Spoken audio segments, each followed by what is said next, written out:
a man who leads his people via compromise, first of all his woman or his children have to do is get emotional and act like a victim. And then to make the peace, he compromises. Yes. Who is the leader of his people then? The emotionalism of his woman and his children.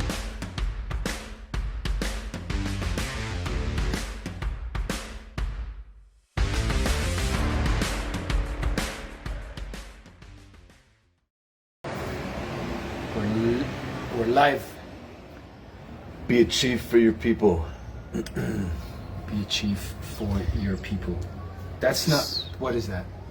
This is our series on being an elder, continued. And some of the topics I want to bring up today are compromise, our Western idea of authority, a Native American kind of concept of authority, and what it means to be a chief for your people. Well, that's if people have not been following, that's elder. In elder, what does it mean to be an elder? What does it mean to be a chief? So it must be confusing, but I think the juice today is going to be in the differences in what authority mean in the West and say Native Americans, which I think is very, very interesting. Where do we learn to compromise? Where did we learn it? Because compromise it's a very like European, Western. You think so? I mean, I would say Western, except that Native Americans are in the West. So you would say it comes with the way we look at authority? It's ingrained in the way authority is seen, and therefore we're more cultured to compromise? It's viewed very much as a positive. Yes. Like in a democracy, yes. Right? The leaders come together and they make compromises. Yes. And so it's viewed as a positive thing, and the way you, quote unquote, make a marriage work is through compromise. Yes. You want to see a movie, she wants to see a movie, and you agree on a third movie that you both don't like. Right. Good. That's compromise. And then you both suffer. Relationships are about compromise, they say. That's what they say. And I couldn't be further well, they are, but they shouldn't be. So where do we learn compromise? Yeah, I'm thinking of it now. It's ingrained in the authority that we have. It's a short-term survival mechanism to the pain and suffering that comes from the way we have authority. Where do we learn it, though? School. No? Wait. Well, relationships for one. I'm thinking of, you're a kid, you get in a fight with your sister, and I mean, I can hear it, the mom or dad says, hey, you have to compromise, you can't always have it your way. There's only so much whatever to go around. Right. So you have to compromise as if it's a good thing. And this is a very old conversation for me, authority and compromise. It's related to the honor work for me and all of this, but I was having kind of a new insight about it this morning that in part, I think it's this Western sense of identity as separate. If you are just you, yes, and I am just me, and there's only so much of resources, something, yes, it has to be divided. Yeah, or we have to agree to one law that we're all going to obey. Then we have to make compromises. But if who I am includes you, you're my people, you are my people, then if there's only so much of something, if I give you something, I'm richer, It's not like I'm suffering for that. Yes. If I'm connected to you, if we share this identity, which is much more of a Native American sense of self, is I belong to my people. You know, I am someone for my people. And in that sense, yeah, this idea of compromise, this Western idea of compromise isn't necessary. It's. I mean, this is an exploration, of course. So excuse me maybe the vagueness, but it's, yeah. If we have separateness or a stress on individualism, then it's like, then things become either or. You know, it's either for you or it's either for me. You know? When you have a connectedness, then it becomes an and. You know, and instead of either or. You know, it's and, because if there's a connectedness, if I give to you, it's not you, it's also me, you know? Think about if you have a 2-year-old son, you know, and he's starving, you know, and you happen upon food not enough to satisfy both you and him, you know, and you give some to him until he's full, you know, it's not going to feel like a compromise. It's not going to feel like you're not going to took my food. Right, you're not going to feel suffering for giving to him. In the work I do, I distinguish between compromise and suffering, and there are other options. You know, when there's a conflict, compromise and sacrifice. Right, sorry, I make a distinction between compromise and sacrifice. When you make a sacrifice, you feel honor, you've gained. It may lead to resentment over time, and so it's a great articulation, especially in the example of the food. You give the food to your boy, and you feel more full. Yes. So yes. That's the sacrifice. Yes. And there are other options other than compromise and sacrifice. There's creating, right? There's expanding the wealth of whatever exists beyond what currently exists or beyond what you thought was possible. Uh-huh. There's a way of enriching both sides that's a whole other area in itself. But that's and it's a skill set that for the most part we don't learn. Yes, but that's the interesting part, because we can explain that the individualism, the separateness, leads to an either or in Western world, and maybe also the idea of compromise, you know. But why does it not lead to a better understanding of sacrifice, you know? And why does it not lead to a better understanding of there's a third option where we create a win-win for everyone, you know? Because that would be helpful for that system. That seems very good. Like, I can see where the compromise comes from, but I don't understand why sacrifice and looking for a win-win, a third option, create a win-win, are not like inherent in that system. Well,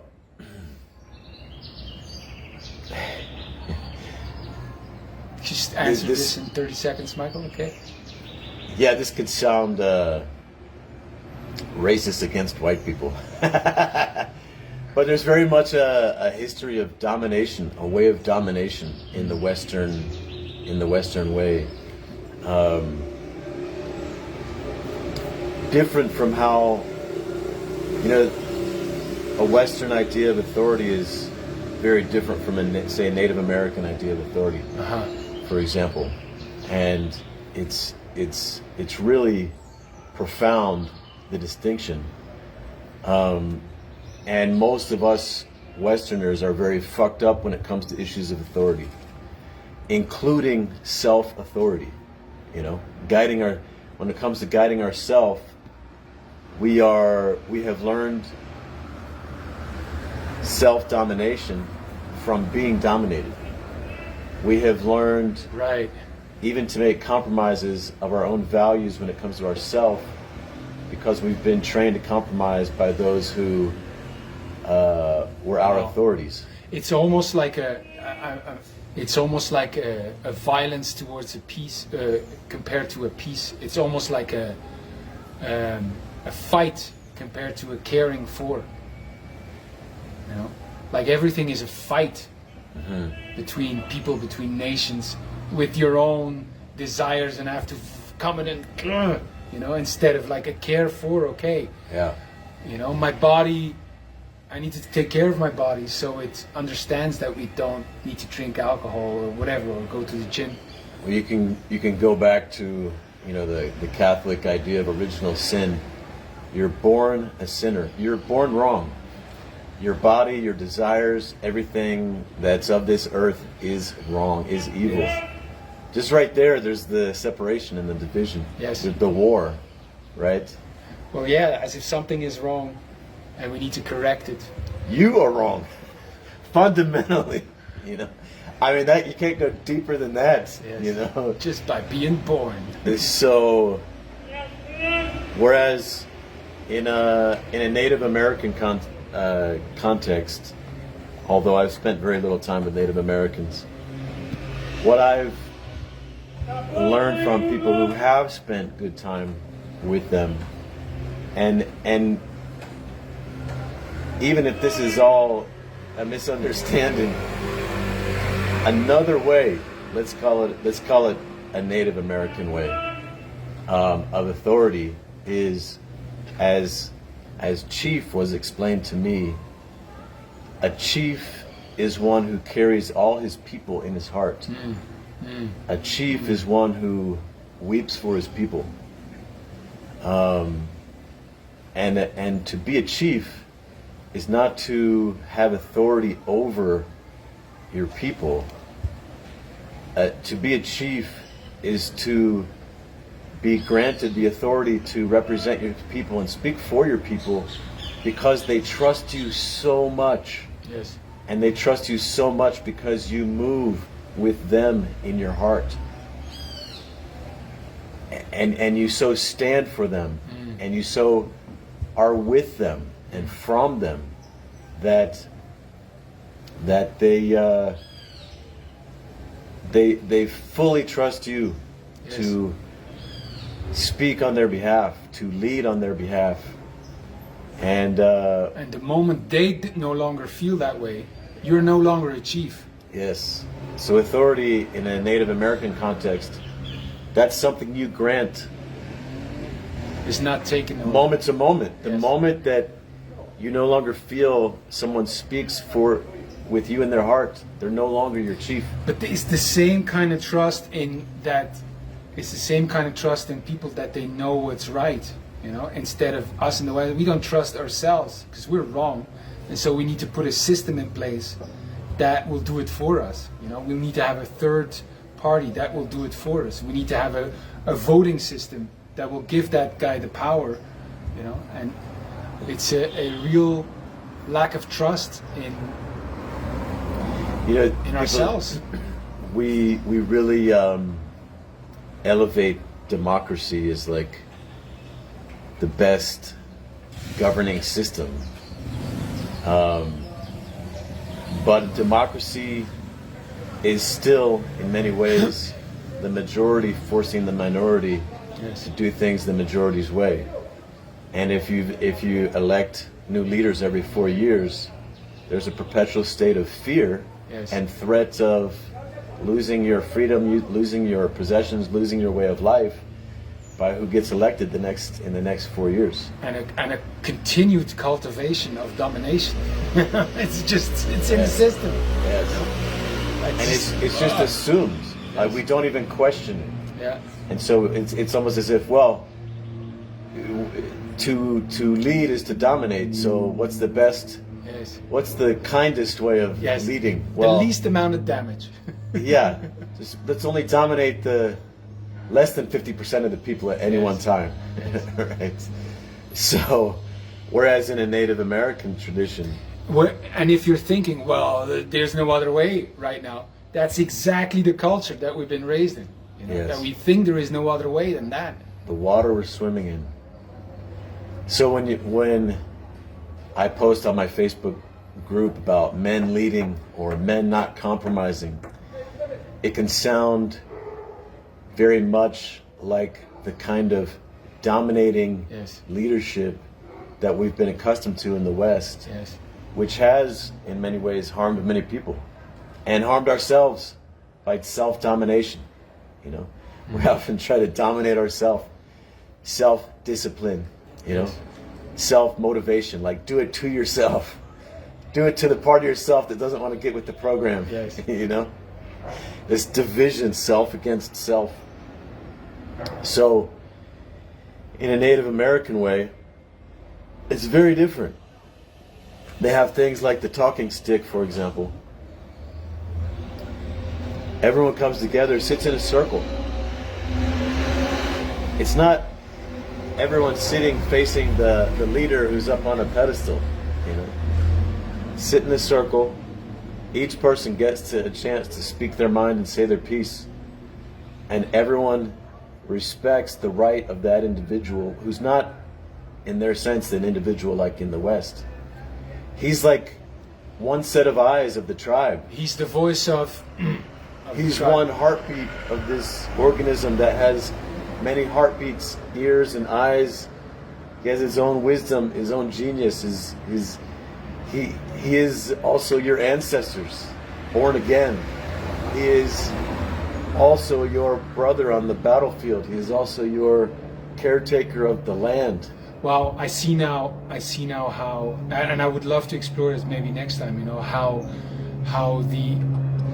the care for the other. Like I read a great piece about the main difference between Japan, for example, and say Europe or the United States, is they have way more in everything they do the other in their mind, the other, and we don't have that. We have me. And I see a very clear connection, although I can't really explain it, of if you have the other in your mind, there's way more space for honor. If you don't have the other in your mind, then you're way more prone to judgment, because you're coming from here, If the other is you, it's very hard to be judgmental, because you would be judgmental of yourself as well. Well, I've never been to Japan. However, on a conceptual level, there can be a problem with that too, in that you can become very docile and just go along with still whatever the dominating head of the country or group or the majority says. There is mass suicide in Japan, for example. That was a causal explanation that went very quickly there. There's great. Shame is a big thing in Japan. Yes. And I think that.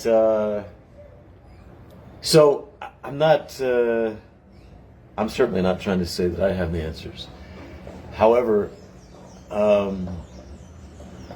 there are ways of honor. There are ways of culting and coming from an inner wholeness, not an inner dividedness. To the extent that you're divided is to the extent that I would suggest that you don't have honor. Honor is a state and a feeling of wholeness, wholeheartedness. It feels like oneness, and to be divided against yourself and to be divided against your people is a state of suffering. It's a state of separateness, and to be judged by your people is to feel shame. To be judged by a part of yourself is to feel shame. And so the work that we're doing is work of reclaiming your honor, leading from honor, leading from oneness, leading from connectedness to your people. Care for.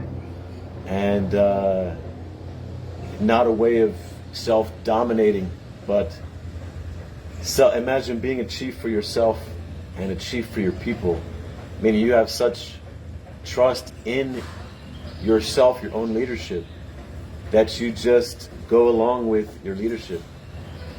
your people have so much of a trust in you that you carry them in your heart that they just flow with you. Or they don't. Or they don't, and you learn.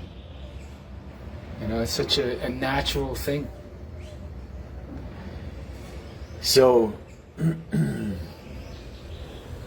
the state that we're in today with so much addiction, depression, trauma, the breaking up of families and communities, countries, relationships breaking up, is very much a way of trying to lead through domination, resolve conflict through domination. Yes. And yes. Compromise is seen as a better alternative to domination. Yes. But it's still... It's the coward way of dealing with domination. Yes. It's... Okay, I just had a thought. I'm going to put it out there. Compromise...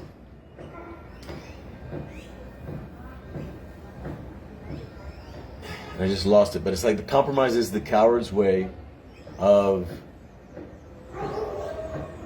making peace with false authority. Uh-huh.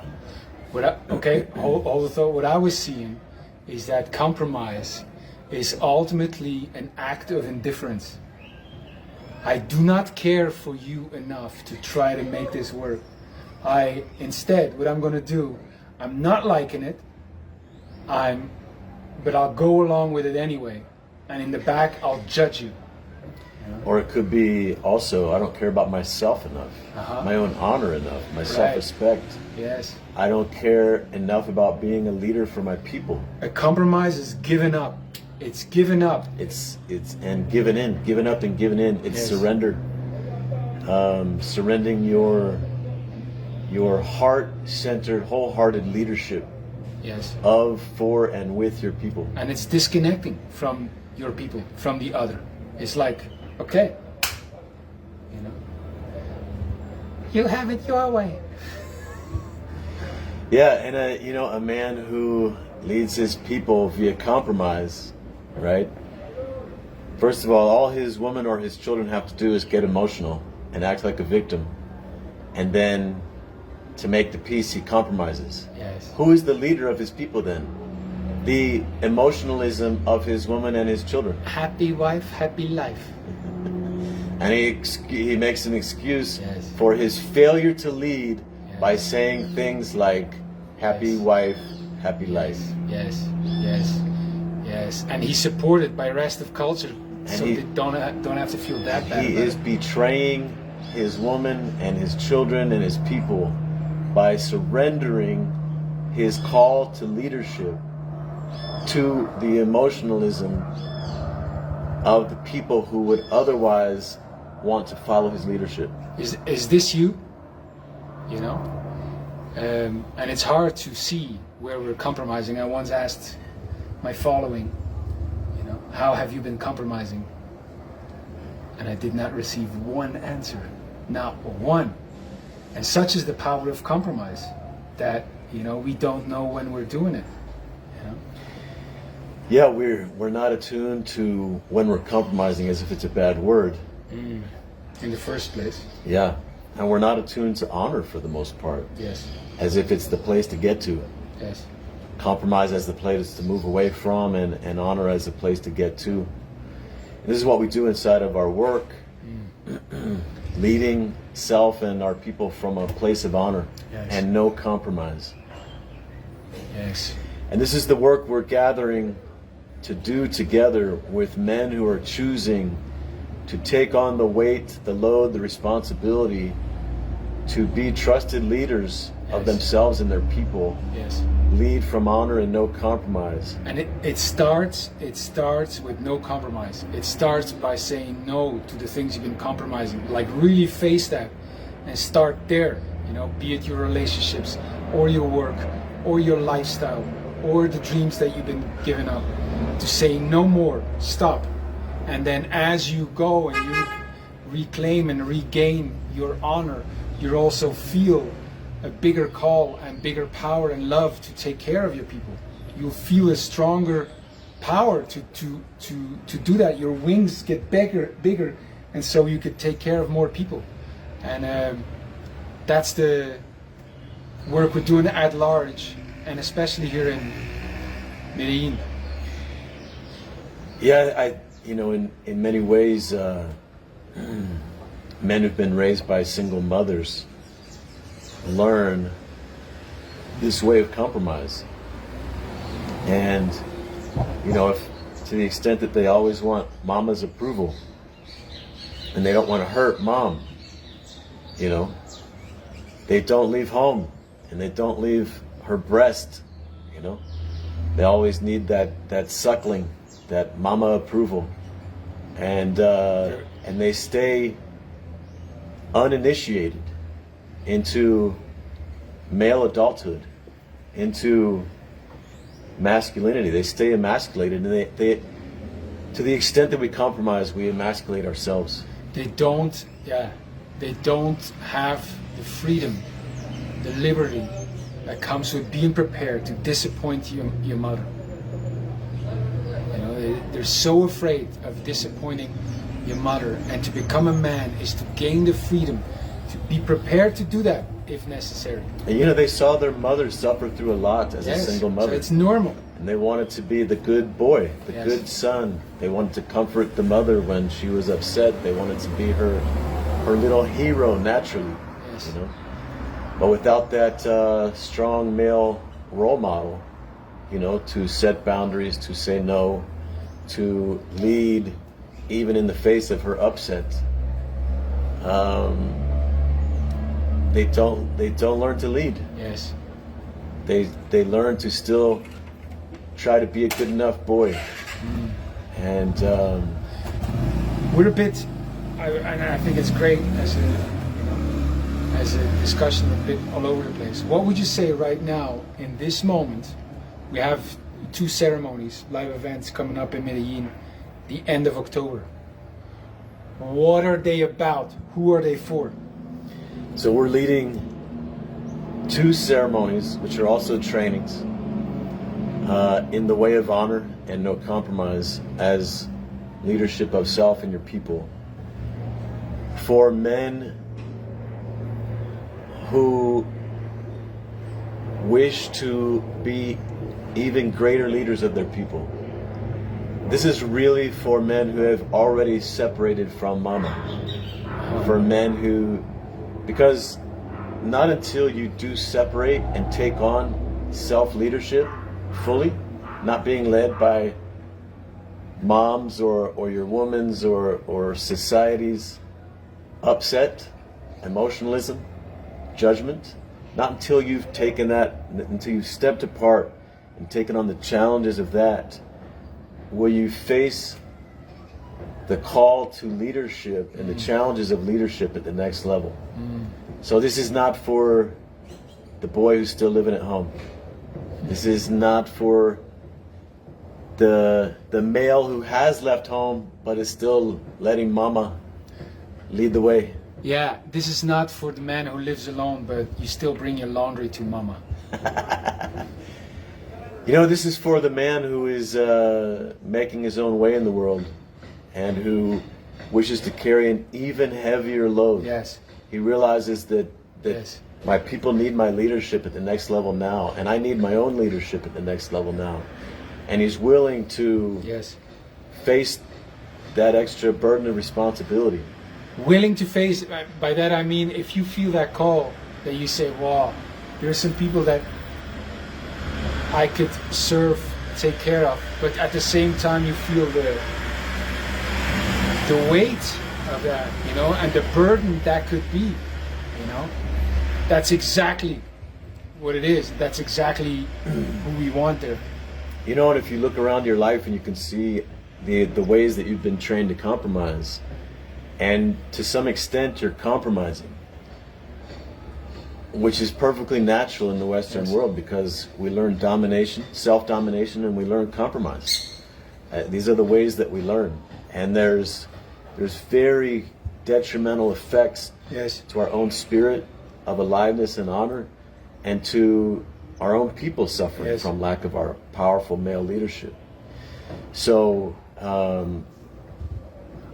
this time away with men with leaders, with men who are standing for being trusted leaders of their people. Yes. This sacred time is worthwhile. Yes, you could say rite of passage, but also just not just rite of passage, but we just need this time every so often. We need it because the burden is so big. We need to know others are carrying as well. To come and gather amongst other men. Yes. To go on an honor quest every so often. To clean up how we've been compromising. To make our stand Yes. again. To make it clean again. To reclaim our power again. Yes. Our heart-based authority. To have our own trust and the trust of our people again. Yes. So the first event is a really profound and precise training in leading with no compromise, leading in a way that reclaims your honor, leading in a way that reclaims your self-trust and the trust of your people, and leading in a way that generates a profound vision from your heart that calls you into that next level of leadership. The second, as much as I put words to it, is very much still something that you have to come and experience. You know, it's words will not do it justice. The second event is the second level, really, and you can attend both back to back. There's a few days space in between to integrate, but you could attend one and then the next year or months later attend the second one. And the second event really deals with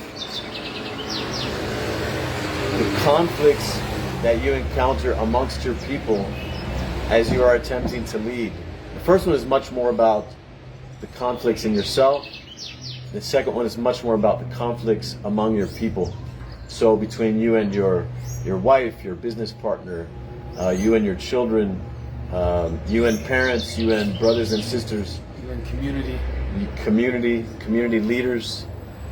You can look all around to how we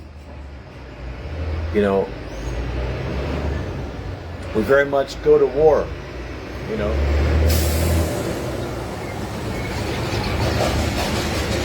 We move into a way of conflict that is warlike. That's how we tend to navigate divorce in the Western world. We excommunicate people from the family. We excommunicate people from the church. And the trauma of that and what is lost in that, what is broken is our people and our trust and our trustworthiness. And so we learn to confront and deal with this interpersonal conflict from a place that restores and builds trust.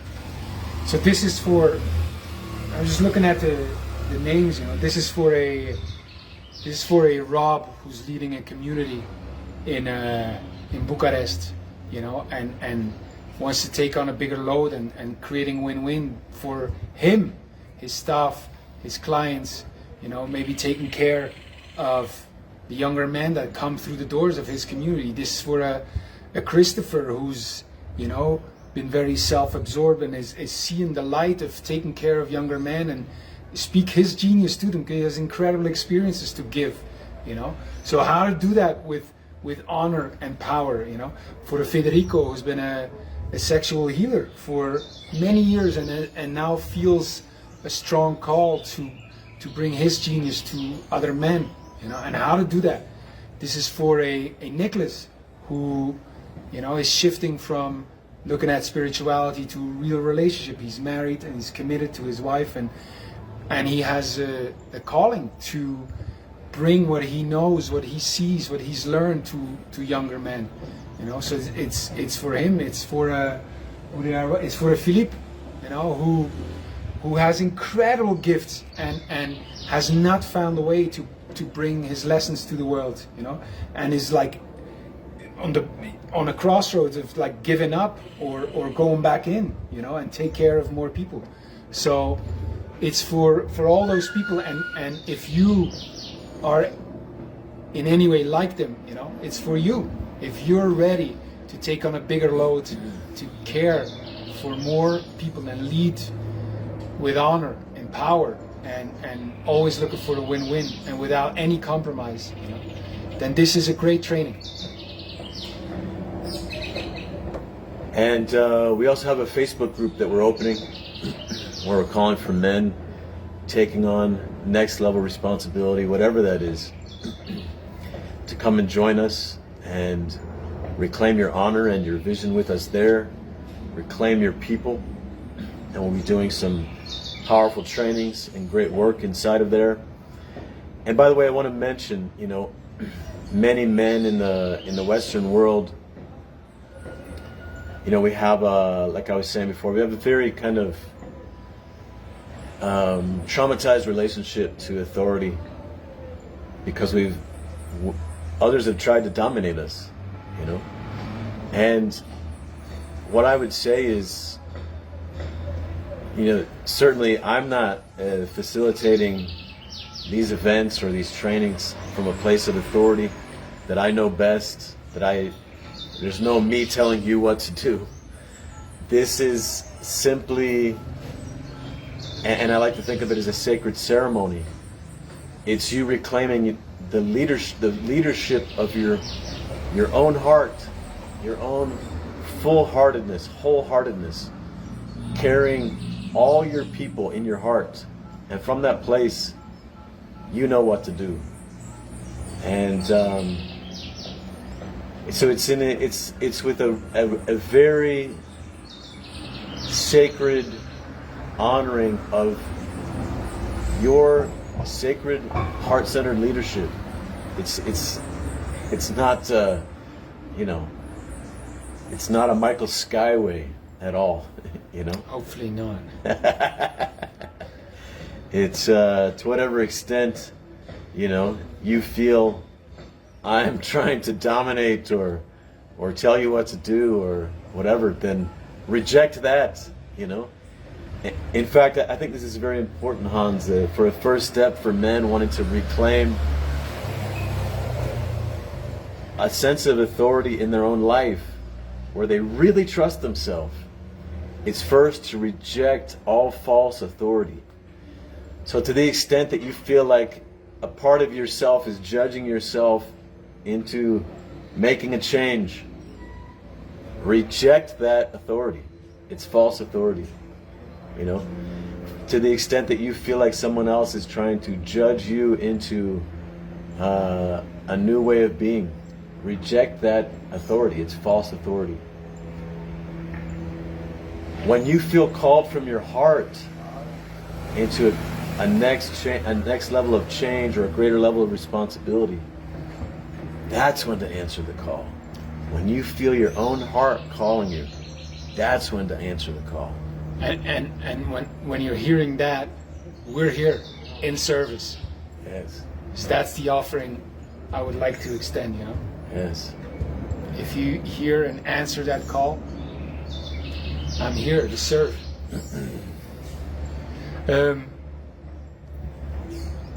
What's the details on Facebook? When is it live and when? Our first training will be next week. We're looking at next Tuesday. So we'll be opening up the Facebook group this weekend.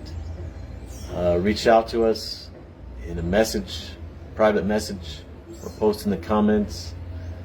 But stay tuned for our first training. Yeah, send a message right now if I don't invite anyone, or if you don't see the link, or you want to make sure that you get in. Send a message now. Talking to you, Clint. See you tomorrow.